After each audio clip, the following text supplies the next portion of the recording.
Good morning, ladies and gentlemen. Welcome to Professor Ming's Strategic Insights. I'm sure everybody has noticed that what happened on February the 28th in the White House when President Zelensky met with President Trump and Vice President Vance, and how they end up in a fight, a very serious fight. I'm sure that surprised everybody, including myself. And that ended up in the failure to sign the mineral deal. Officially, the deal is entitled a bilateral agreement establishing terms and conditions for a reconstruction investment fund for both the United States and Ukraine. Well, as I see it, although it ends up in a stalemate, but there is a possibility for the signing of this deal. But it's gonna happen sometime in the future anyway. That's my gut feeling. The question is, it doesn't matter whether there's a signing or not of the deal. Anyway, Trump has officially intervened in the Ukraine war. So the Ukraine war has entered into a new stage or a new phase. I'm not going to talk about what would happen to the war or to the deal. The question I'm going to concentrate on today is how Beijing look at it. How Beijing looks at it, or what's Beijing to take of it, and how they're going to respond to it. Since the war has entered into a new stage or a new phase, it breaks away from Beijing's original calculation and strategy. As we mentioned before, Beijing's original calculation of the war is like this. There are several points to be considered. The first one is Beijing was hoping, or has been hoping, the war will become a protracted one. It'll prolong for months and years, or even a little bit longer, so that Beijing could have a leisure time to handle it. And that's point number one. Point number two, we said that Beijing is adopting a strategy of using the lower-ranking horse to run against or to compete against the top-ranking horses of the king and of the royals. That's how we cited the author of the Arts of War, Sun Tzu, and how he helped his master to win the horse with a score of 2-1, and then end up in winning. That's the second consideration of Beijing.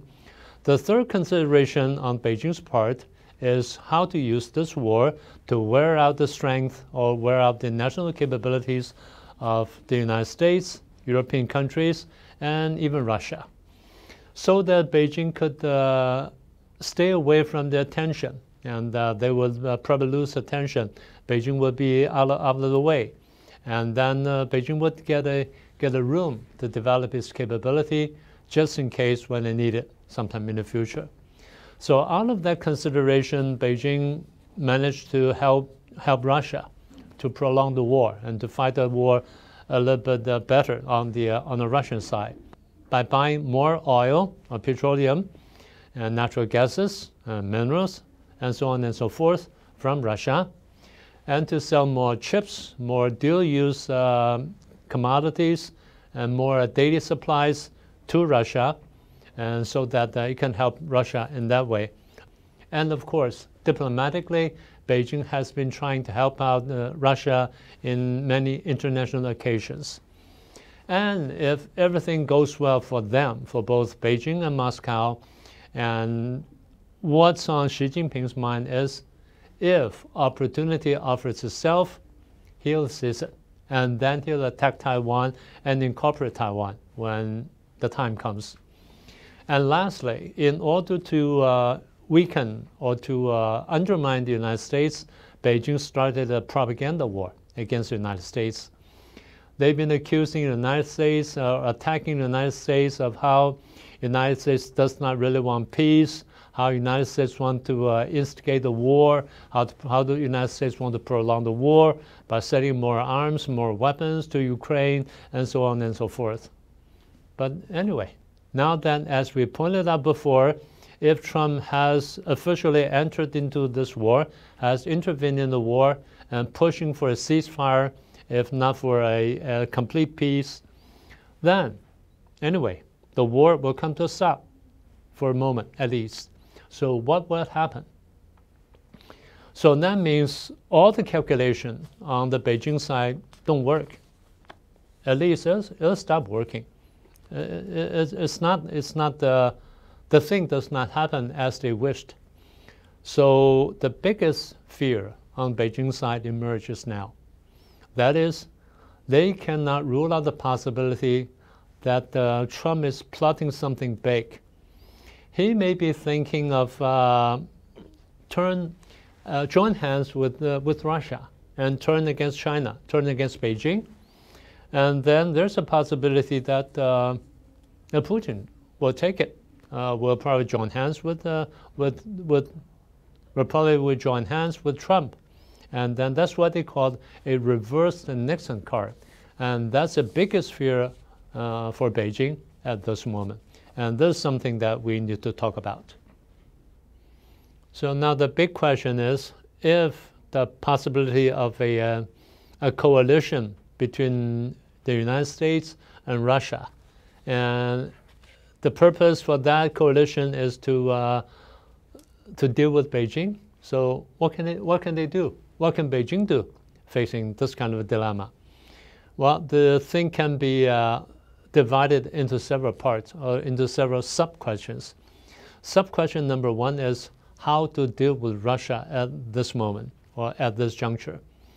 So as we see it, Xi would do as much as he can to ingratiate himself with Putin, and so that he can woo him, he can keep Putin on his, he could keep Putin on his side. So we saw that he accepted the visit of Sergei Shoigu, the defense minister from Russia, and they had a warm conversation, and then they said some nice things about each other in public. And secondly, Xi Jinping went out to public and shouted the propaganda at Putin by saying that we're close allies. We've been good friends for many years and many decades, and we cover each other. We have covered each other's back for so many years. We have a very robust friendship, and in terms of our cooperation, there's no ceiling to it, and all kinds of good things about how he would enjoy his relations with Russia and with Putin himself.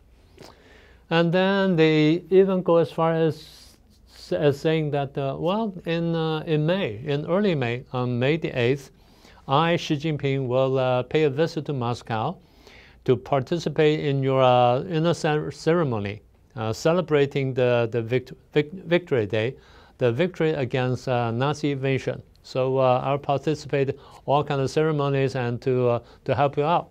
And that's what's going to happen in May.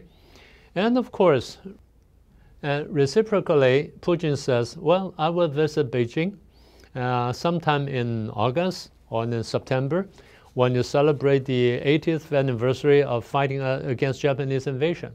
And I'll be there. So we're an alliance of blood. And that's how they say it. And of course, in addition to the diplomatic gestures, Xi Jinping says that I will buy more oil from you, I'll buy more natural gases, minerals, and raw materials, farm produces, and more meat from you. And I'll sell you more chips, more dual uses supplies, and data supplies. Anyway, Xi Jinping will try very much, even go out of his way to keep Russia on his side and make sure that Russia does not change its mind about their relations. Xi Jinping does not want to be isolated or be left in cool. Xi Jinping does not want to end up in nothing. So he has to stay in the game, and keeping Putin on his side is probably the best way to do it. The second question is how Xi Jinping is going to deal with Trump, deal with the United States.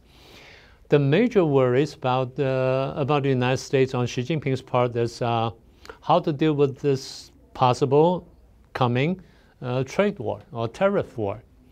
And then the ongoing strategic containment by the United States against China, so how he should deal with them. So in order to deal with these questions, he has to prepare for war. First, a preparation for a tariff war is coming, is on the horizon. Second is to prepare for the possibility of an probably eventual military conflict sometime in the future. So he has to prepare for these wars. As for the negotiations or the talks between the United States and Russia, which happened a few days ago, on the surface, Xi Jinping would have to say, well, this is a good idea. So he has to praise it. He has to show support for it. Otherwise, he'll be the one sabotaging the peace talk efforts. And that's not a good image for him. So he has to show that. But deep down inside, he doesn't want the peace to be true, to be reality. Like I said, like I pointed out before, Xi Jinping wants to see the war become a protracted one so that he could develop himself and without being noticed, and then eventually use the capability to achieve his own purpose. So if it's at all possible, he will try to undermine the peace talks, or at least the effort to reach peace among all these participants, or even to the point of sabotaging it, if he can do that. But on the surface, he's very, very careful. He's very prudent not to enrage Trump, because he knows that Trump is a tough guy, is somebody you don't want to see him get angry. And anyway, so basically that's his strategy toward the United States and toward President Trump on this issue. If things get out of hand and out of his control, and there's no other way to go, Xi Jinping will probably use Taiwan as a leverage, as a chess piece to check against the United States by starting another military exercise against Taiwan, or even to the point of conducting a blockade against Taiwan, or creating what we call the fifth Strait crisis, or fifth Taiwan Strait crisis. Using that as a chip or as a leverage to fight against the United States. The third part of Xi Jinping's calculation on the issue is toward the European countries. The main purpose on the Chinese side or on the Beijing side is try to utilize the contradiction between the United States and the European countries, so that since the European countries seem to be agonized by Trump or by the United States, so Xi Jinping or the Communist China would try to woo the European countries, try to win them over, and so that they can isolate the United States internationally. But it cannot go too far. It cannot be too obvious. Otherwise, it'll enrage Trump, and which is not a good thing, which is not a good idea. So let's just say there's a very limited room for Beijing to utilize the contradiction between the United States and the European countries. And the only, or the very few, or one of the very few policy options Beijing can use is that economy and trade. And that's probably about it. And that's the third aspect.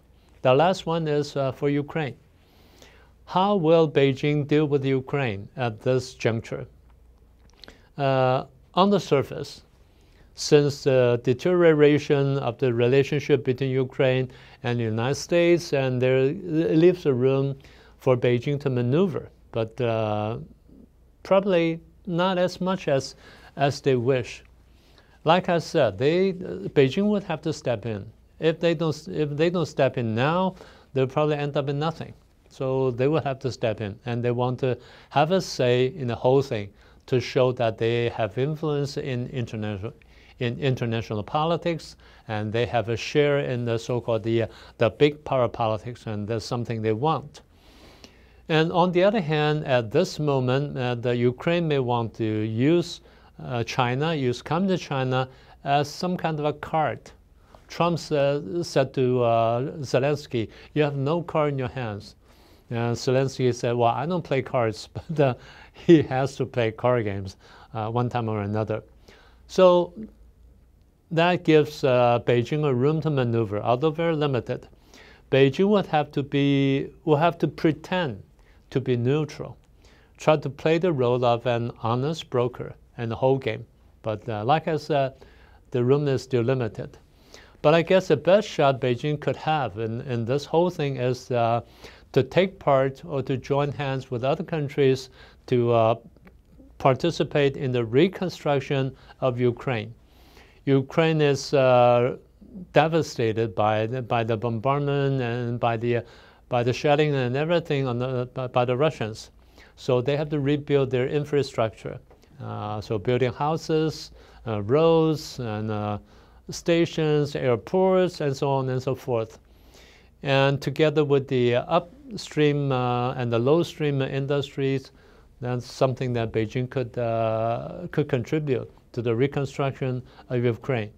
And if the economy of Ukraine has been restored to a certain point, then Beijing would love to buy more minerals, more natural resources, or farming produces from Ukraine. And that's the best shot that they can have. So that leaves us one last question. Should everything goes well, or let me put it this way, it's not really everything goes well. If the reverse, the Nixon card really emerges and really comes through, namely Russia and the United States join hands to deal with China and to check against China. What can China do? Or let me put it this way. Will Putin sell out Xi Jinping sometime in the future? Well, probably yes, but not now. Because it is a good deal for Putin to hold on to Xi Jinping. First is to get more supplies to fight the war and to prolong the war, and to add more cards in his own hand, in Putin's hands for the future. So even just for that purpose, Putin would not turn hostile suddenly toward Xi Jinping. It's not wise for him to do. So we cannot predict the exact time Putin's betrayal against Xi Jinping would happen, but we can predict the conditions. There are two conditions. Condition number one, when Putin considers he has got substantial and real interest or some benefits from the United States or even from Trump himself. And that's condition number one. Condition number two, according to his calculation, if he thinks setting out Beijing could give me more or could yield more interest or return for me, then I'll sell him out.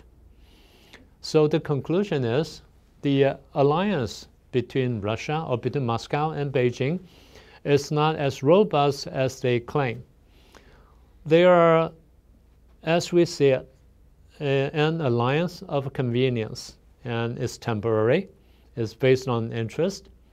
If that interest vanishes or if interest turns the other way, then the whole thing will change toward the other direction. So this is something that Beijing really has to worry about. And I think that's their major concern at this point of the time. And things may change in the future. So let's see what would happen between Washington, D.C. and Kiev.